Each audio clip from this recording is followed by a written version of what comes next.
নমস্কাৰ জ্ঞান বিকাশ ইউটিউব চেনেললৈ আপোনালোক সকলোকে স্বাগতম জনালোঁ। ভিডিঅ'টি শেষলৈকে চাবলৈ অনুৰোধ থাকিল। আজি আমি নিমখ উৎপাদনৰ ওপৰত আলোচনা কৰিম। নিমখ উৎপাদনৰ ক্ষেত্ৰত পৃথিৱীৰ ভিতৰত ভাৰতৰ স্থান তৃতীয়।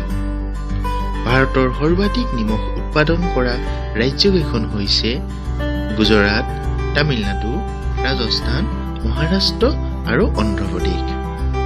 ভাৰতৰ ৭৬% নিমখ উৎপাদন কেৱল গুজৰাটতেই হয়।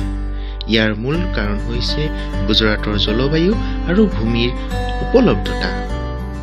ভাৰতক বছৰি প্ৰায় ৯০ লাখ টন খোৱা নিমখৰ প্ৰয়োজন হয়। ভাৰতৰ কেমিকেল ইণ্ডাষ্ট্ৰী, মেডিচিন ইণ্ডাষ্ট্ৰীত বহু পৰিমাণে নিমখৰ প্ৰয়োজন হয়।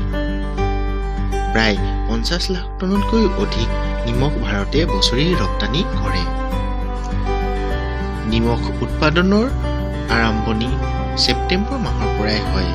ছেপ্টেম্বৰ মাহত খেতিয়কসকলে প্ৰথমে নিমখৰ তলিসমূহ ভালকৈ পাৰ বান্ধে আৰু নিমখৰ তলিসমূহ সমতল কৰি লয়।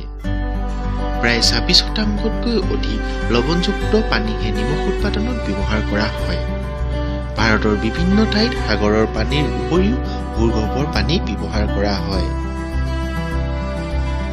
লৱণযুক্ত পানী ৰ'দৰ প্ৰখৰ তাপত যেতিয়া ভাপ হৈ উৰি যায় তেতিয়া কেৱল নিমখ বা লৱণ ৰৈ যায়। এই প্ৰক্ৰিয়া প্ৰায় ৬ মাহ পৰ্যন্ত চলে।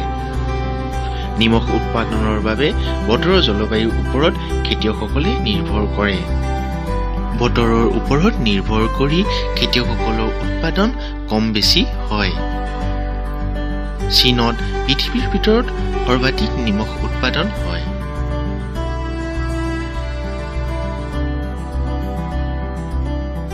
খেতিয়কসকলৰ পৰা সংগ্ৰহ কৰা নিমখসমূহ প্ৰথমে প্ৰচেছিঙৰ বাবে উদ্যোগসমূহলৈ প্ৰেৰণ কৰা হয়।